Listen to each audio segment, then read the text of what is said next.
Morning, everybody, and welcome to the OK Grognard Show. It is Friday, June 19th, 2020, 9:30 a.m. Central in beautiful Lake Geneva, Wisconsin. Boy, it's getting hot up here.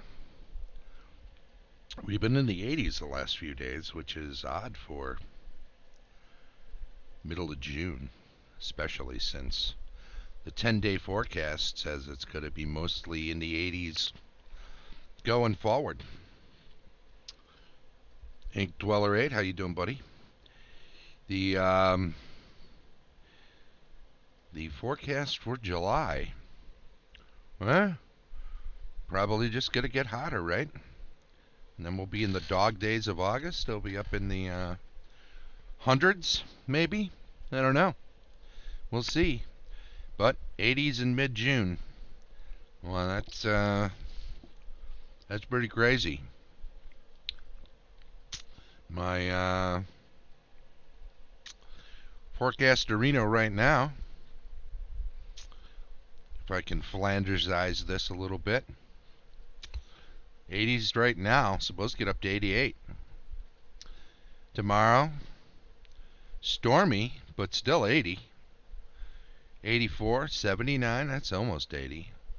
Little respite next week, but then back up into the 80s. Going through the end of the month, probably, right? The 29th, as we know, is Harryhausen Day.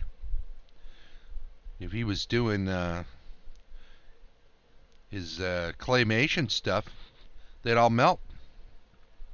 I'm sure he'd do it in an air-conditioned garage. He was in California when he started that stuff, so, you know. He saw about as hot a weather as you get in most U.S. climes. Anyway, storms on Saturday and on Monday. Kind of annoying, but if you're not going anywhere, who cares, right? Thunderstorms, though. That might be problematic with internet. Okay, not until afternoon on the thunder lightning on Saturday. Same on Monday, and of course, these things can change. Hey, Thaddeus Moore, thanks for subscribing or adding yourself to the legions of followers today. Appreciate it. You know, you're number 101, and that's something. By chiming in on the stream chat and following, you, sir, have gotten yourself added into the potential to be drawn in the weekly drawing. You're automatically added whenever you are a follower and you chime in over the course of the week. It's all it takes. It costs you nothing. You might as well do it. Velixion is not here right now, but followed me the other day, and Velixion was actually the 100th follower. Is that a deal? Should I make a big deal out of that? Should I be jumping up and down and screaming and yelling and sending them? Should I send them a little a thank you for being 100th? I don't know. In the offing this week, the potential drawing, we do the drawing every Monday. It spans from Sunday through Saturday. So anybody in this week who was a follower who chimes in during the stream chat is automatically added to the list of names in the drawing. And one of those lucky follower chatters, is going to be the recipient this week of a free admission. Well, not free. I'm paying for it. It's coming out of my budget. Free admission to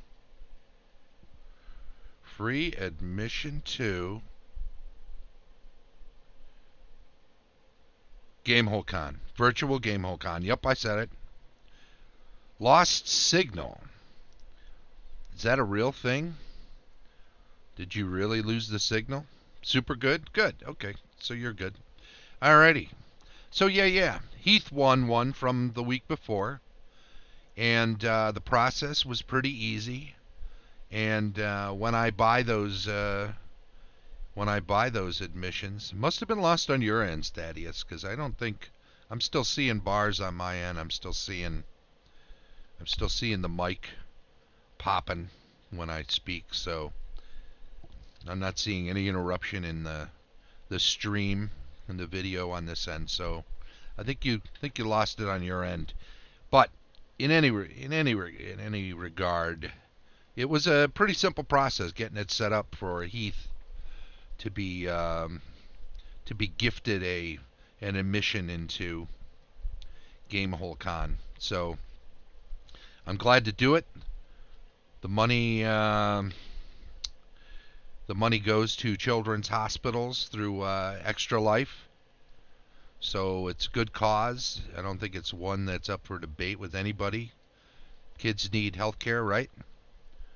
So I don't think anybody will gripe that the money's going in that direction. That's been a Gamehole Con staple for charities in forever. So they are donating. It's $5 plus tax for an admission. Just to be transparent about it, I'm picking up the tab. The full $5, the tax obviously goes to the tax man, but the full $5 is being donated directly by Gamehole Con to Extra Life. They're not keeping a penny of it. They're doing their virtual con out of the goodness of their heart, essentially. They've got sponsors. They're covering their nut when it comes to running the events and all of that stuff. They don't have a physical hall they have to pay for.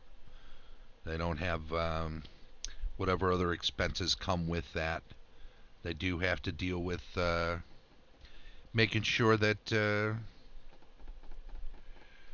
Tabletop Events, which is doing the handling of it, gets their money, and that's good, because Lord knows they need their help too, right? We want to keep them alive. Tabletop Events goes under once everybody gets back to actually doing physical cons.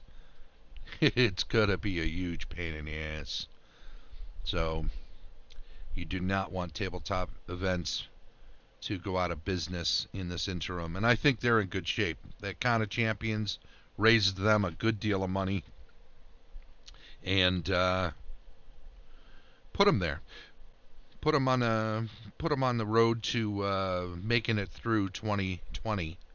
Now, if this would be a second wave in November, which would have been when Gamehole Con is, and this puts us back even further into 2021 before we're able to do physical conventions again. Well, we got a whole new thing going on then, right? But for now, we're doing what we can, and that's all we can do. So you see this map on the current, what's her name there?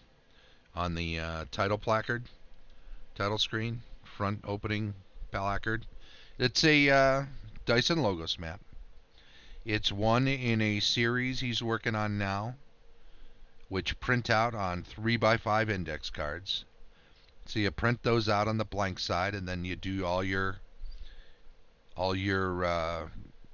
quick information on the other side. So you have basically a 3x5 card dungeon. So I thought, well, you know what? This is the first one, just came out. Let's grab it. Let's use it for building a virtual tabletop adventure. So I set up a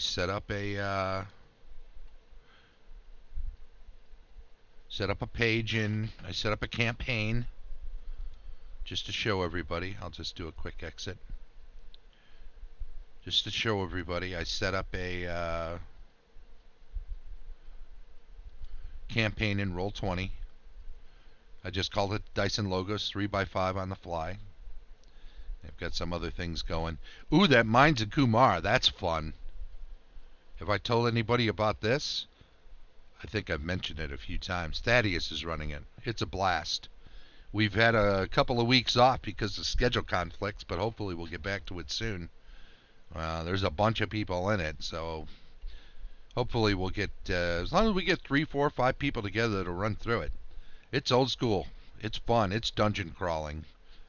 It's annoying when it comes to those kobolds. We got to deal with those bastards. But yeah, Ink Dweller 8, if you're free. Thaddeus' schedule is a little irregular, so we have to kind of throw together games when we can. But he gets a hold of everybody, and then 3 minimum sounds good. Yeah, 3 minimum sounds good. It's old school, so we use henchmen and hirelings and such. I've got one guy who's been a buddy of mine for 3+ adventures now, and maybe we can play tomorrow at 7:30. What's today? Friday? Saturday at 7:30 Eastern, 6:30 Central. I think I am free. It's BX, but those games are so close to each other. It's almost a difference without a distinction. A distinction without a difference? Is that? Yeah, that's the phrase, right? There's a few house rules. It's old school, is all you have to say, because anything after original D&D, not everything does a D6 worth of damage, so we know we're using weapons with various amounts of damage, and we're using henchmen and hirelings, and it's quite deadly. What is one of your house rules, Thaddeus? Oh, I know one, and that's kind of a cool one, where if you get hit for a large amount of damage and you're using a shield, you can sacrifice the shield to absorb that damage, but it destroys the damage. AD&D, yep, -10 is actual death.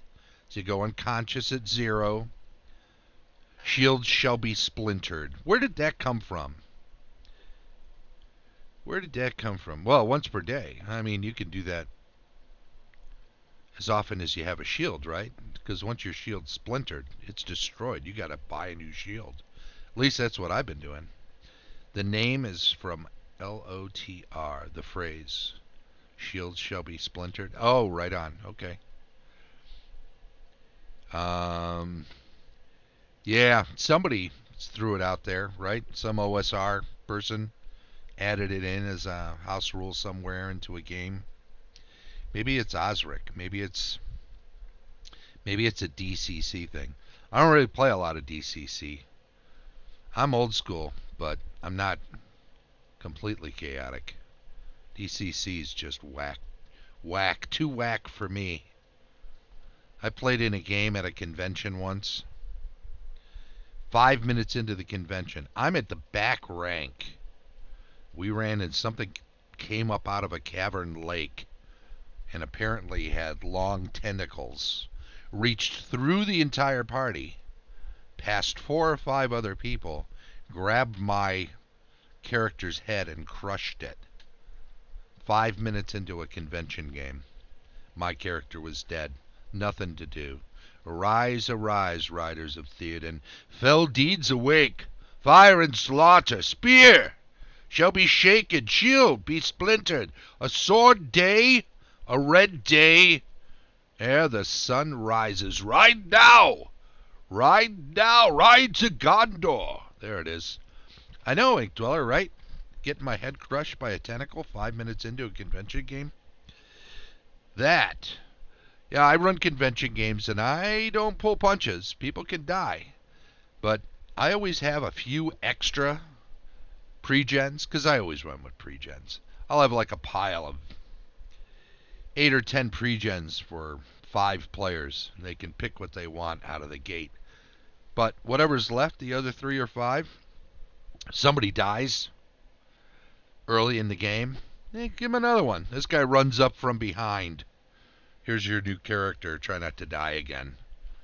I had one guy who was just totally sacrificing himself, and he went through like 4 pre-gens in one 4-hour game session at a convention.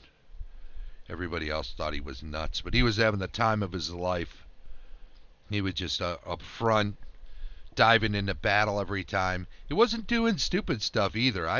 Might have put the kibosh on somebody doing stupid stuff, but he was doing brave stuff, and his deaths actually saved the lives of a number of the other more timid PCs. So I wasn't going to argue with him. He did a fine job. In any event, Mines and Kumar, a lot of fun, but definitely deadly. Liberation of Laidlaw, that was a convention, or rather a game I was running with Alex and Jesse and Tim Hildebrandt, a few others.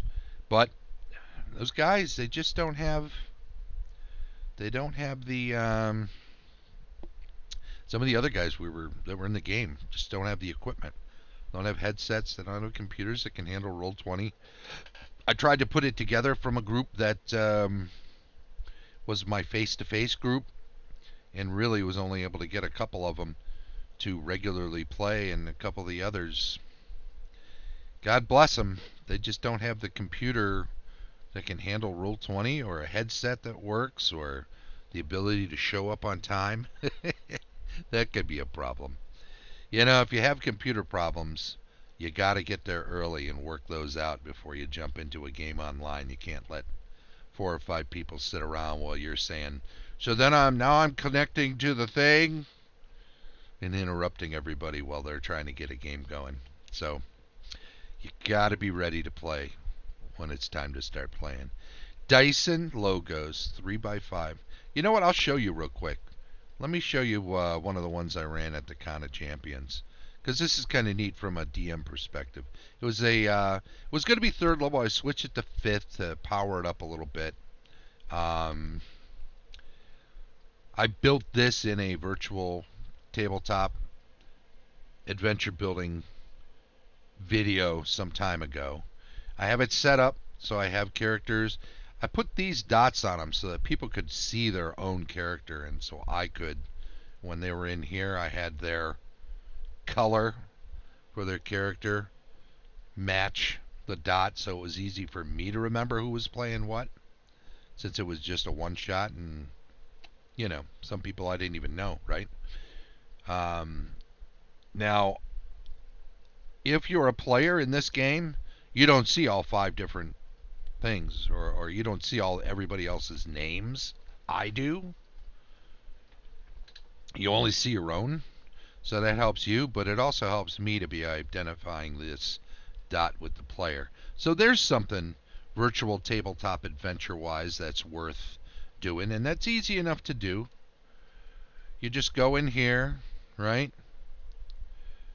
You can show the nameplate, and then you do controlled by.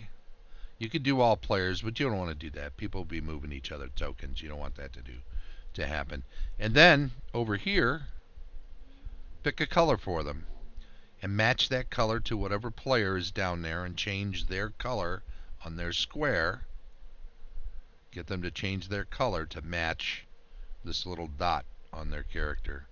When they die, boom. Okay, a lot of fun there. But match them up. It'll make it easier when you're running the game, for sure. It helps to have them all set up on this player start screen. You can always, if you need to, copy and paste them to another layer later, move them around. Although, what I do in advance, okay, so here's the entire thing. I just use this as a DF reference. It has it all on one level. Here's a side view, right? So here's the thing. Here's the full map. And I'll just do this so that you can see everything. Here's the full map I was using with Dyson Logos map. And then I cut everything apart. And I set it up, and I just told people, get yourself in there at, what was the percentage I was using? 60%? 50%? There it is. 70, I think 80. Lost Nomad, one of the followers, was in here. Lost signal, had to reload. Must be on my end. Yeah, I think so, Thad. I think so. Um, so I popped over to this screen during the beginning of the game. Told everybody how to square it up. Got them in here. This was a way of, by telling everybody to then set their percentage, their magnification to the same when I moved them over to other maps, right? When I took all the players and moved them to another map on a given level, because I had taken the time to set them up all at the same percentage on this sort of opening screen when I was also giving them beginning of one-shot exposition, right? Because I had them all set up. When I did move them over to another screen, it was already ready. Now, you'll notice on this one, on the GM layer, I have all my monsters in place.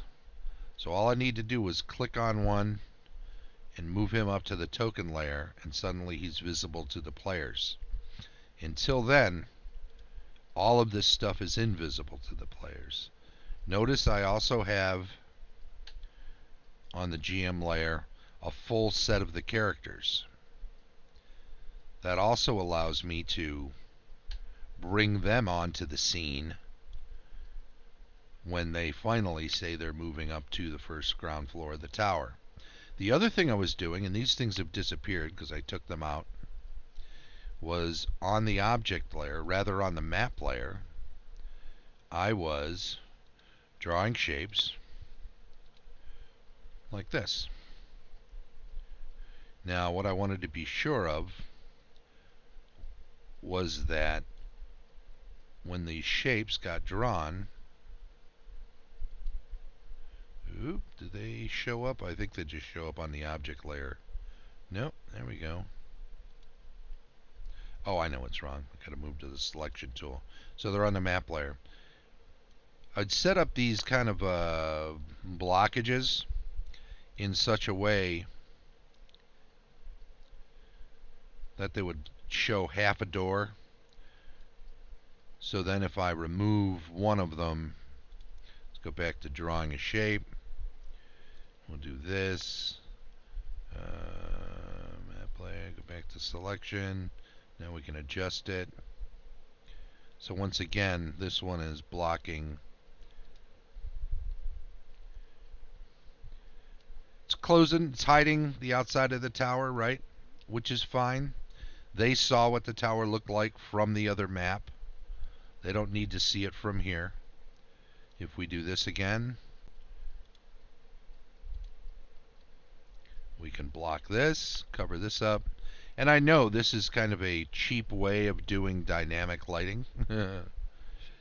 If everything is lit such that you should be able to see everything, then dynamic lighting really doesn't work.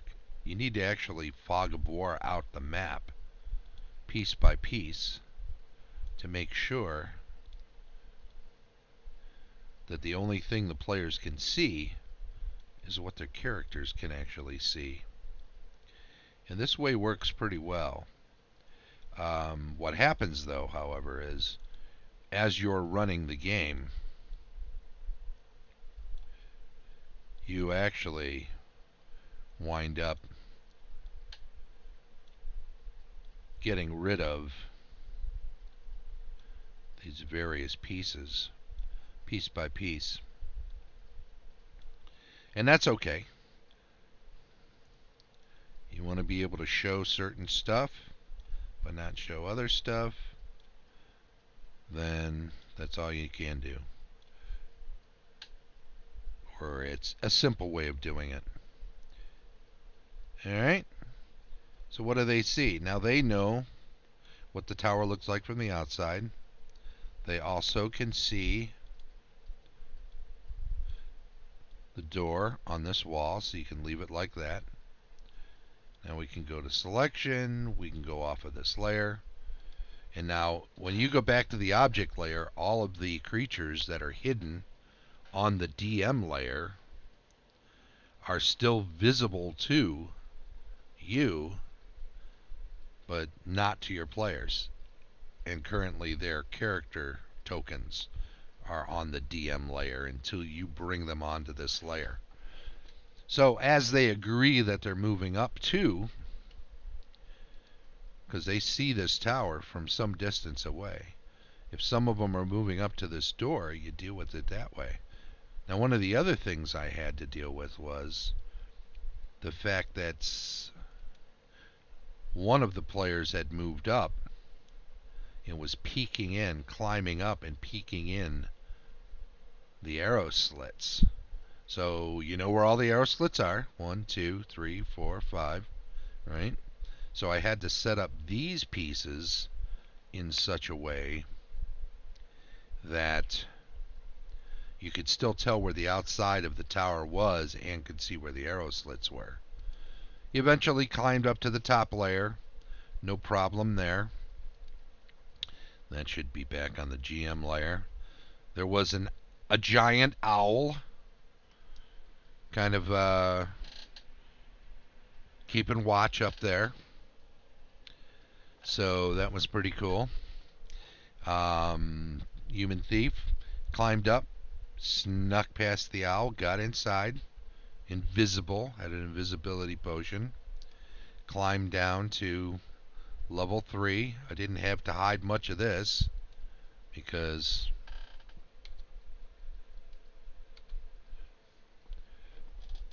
it's pretty much open. I did mark where a mirror was. Notice these other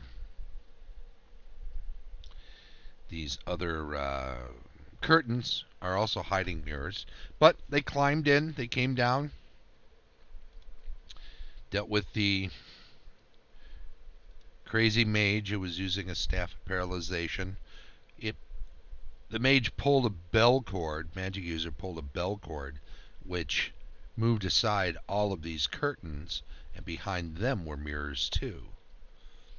And this wizard was able to use, oh, I'm sorry, here's the stairs from up top that they came down.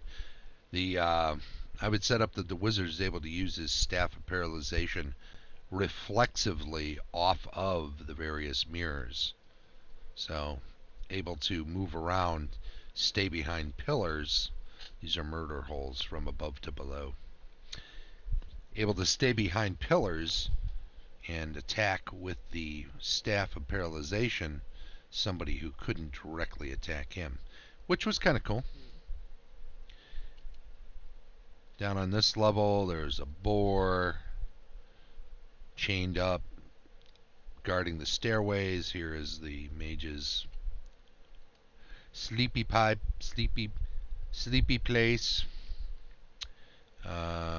Here, I'll just show you real quick. The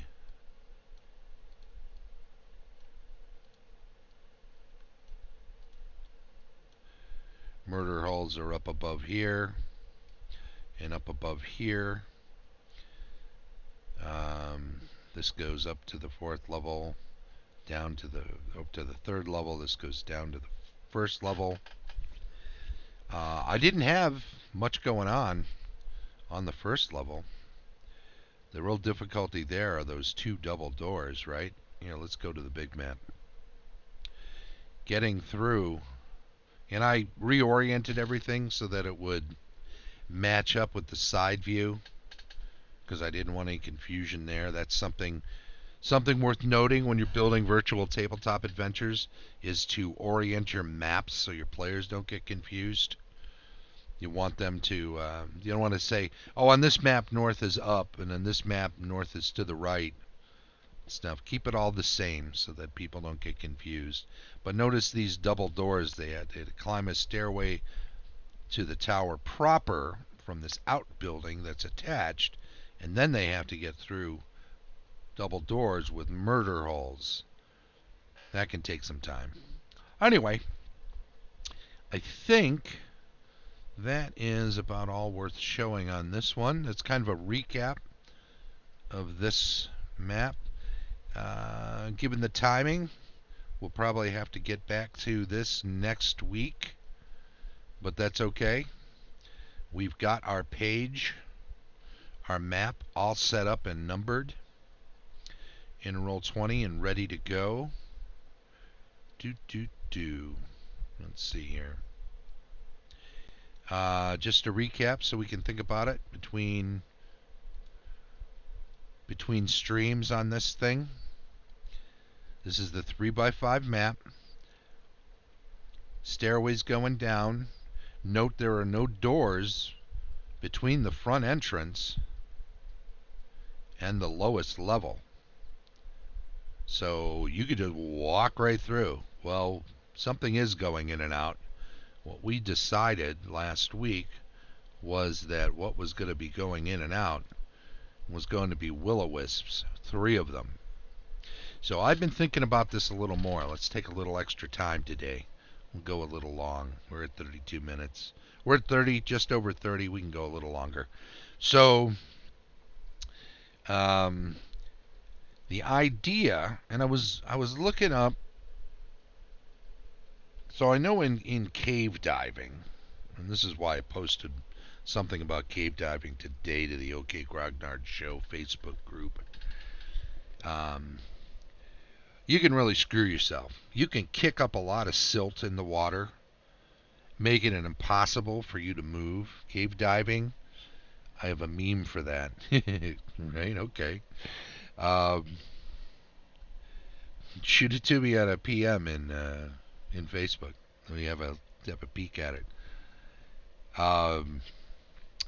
You can kick up a lot of silt. So, will-o-wisps, we don't know that they have to breathe or don't, right? We know they have an electrical charge they can use. We don't know whether they breathe or not. We don't know. We know they don't have hands. We don't know how they move stuff around. But what if these will-o-wisps could create a trail of coins?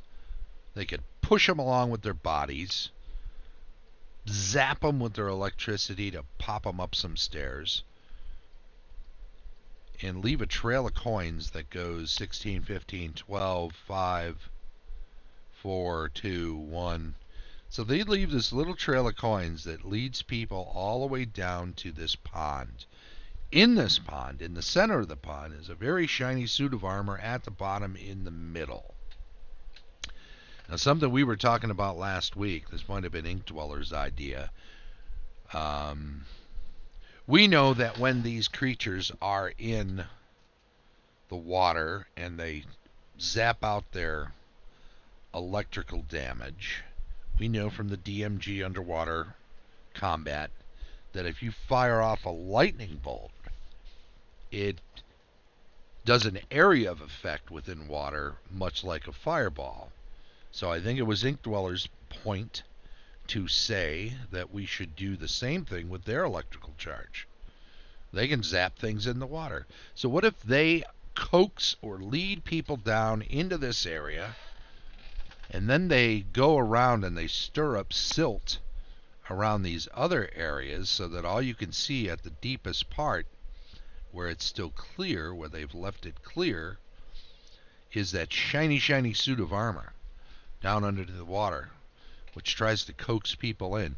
If there was no silt, what you'd see is a lot of adventuring gear and shitty armor and bones and crap, because so many others have followed that little trail of coins and come down and then got into the water to try to get that other really nice suit of armor and helmet, only to wind up getting super zapped because there's 3 of these will-o-wisps. This means 2 to 16 each. That's 6d8. Right? So that's up to 48 points of damage, minimum of 6 points of damage. Right? So it's 2d8 per will-o-wisp. So they can zap the hell out of you. And they can do that every turn. So if you're already deep in there hanging onto that armor 10 feet in, and it's all silty on the bottom, and now you can't see which direction you're going, and you're trying to fumble your way out. Don't remember who mentioned it? I'll look it up. It might have been our new guy Velixion. Might have been Skull and Pants. No, I think it was Velixion. He was also doing another adventuring thing. No, he was here. Velixion was here for Laidlaw. Might have been. I don't know. We'll have to think about it and figure it out. Maybe it was Lost Nomad. In any event, zap, zap, zap. Probably 2 rounds worth, so up to about 96 points of damage, potentially. So there you go. So this whole thing is built around the idea that will-o-wisps are controlling this little pond, lake, whatever you want to call it, deep within this complex that at one time was a sort of a shrine or a crypt. So all of this can be closed off, and they never go through these doors. They don't have hands, but they're in and out of this complex, going out into the swampy area around and letting their little lights blink off in the distance to get people closer. And once they get closer, they see this trail of coins, and they follow this trail of coins. And if they don't get sidetracked by these doors, they get down into the bottom, and then down in the pond, blink, blink, blink, blink, blink, blink, the will-o-wisps are blinking around the shiny armor in the deepest part of the pool.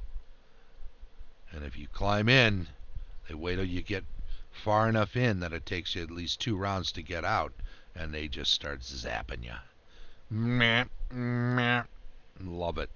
All right, so that's the crux to this virtual tabletop adventure. Notice these numbers. Here, let me point something else out here while we're on it. Those numbers I put down on the GM layer. Those can't be seen by the players. So once we go to set this up, and this is one of those maps that we're going to do dynamic lighting on. Once we work out that in a future stream,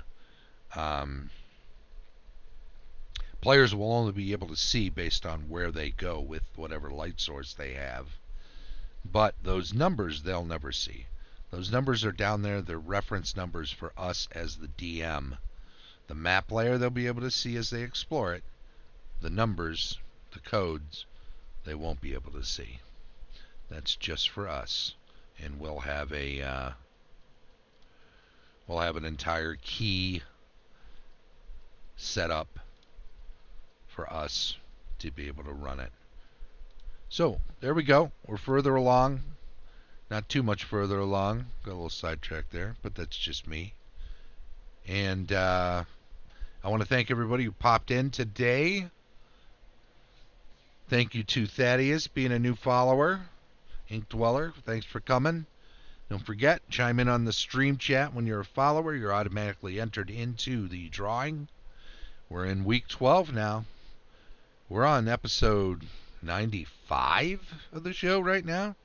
We've been doing this at least daily, and sometimes we've thrown in an extra episode here or there when we've had something going on. But essentially, we've done 90 plus episodes of this, and it's been a blast. And we're going to keep doing it as long as we're doing lockdown and such. But I do want to thank everybody. Don't forget, Harryhausen Day, June 29th. We'll talk more about that on Monday. We've got our schedule. Tomorrow, DM Cartoon Review. We're doing episode 4 of Conan the Adventurer, 1992 animated series. Rules retrospective on Sunday. We'll be finishing up with the Advanced Dungeons & Dragons Initiative and Combat Tables version 2.2 from 2006 from David M. Prada, DM Prada. Weekly news and giveaway. On Monday, we'll talk about Harryhausen Day and some other things that's coming up in a week after next Monday. Cartography and world building on Tuesday. Campaign discussion, mostly about my Grimwald campaign on Wednesday. Thursday, crafting terrain and painting miniatures. Hopefully we'll be finishing up those catapults pretty soon. I want to move on to something more exciting, right? And then background to virtual tabletop adventure building on Friday. Don't forget also, if you're watching this on YouTube, please do subscribe to the channel. Give us a thumbs up. Feel free to make a comment. Love to get the feedback. Appreciate everybody who follows the show. Thank you so much. Have a great weekend if I don't catch you till Monday. Otherwise, hey, I'll be here every day, 7 days a week, 9:30 a.m., doing a little stream. And you know why I do it? Is it because I love D&D? Nah.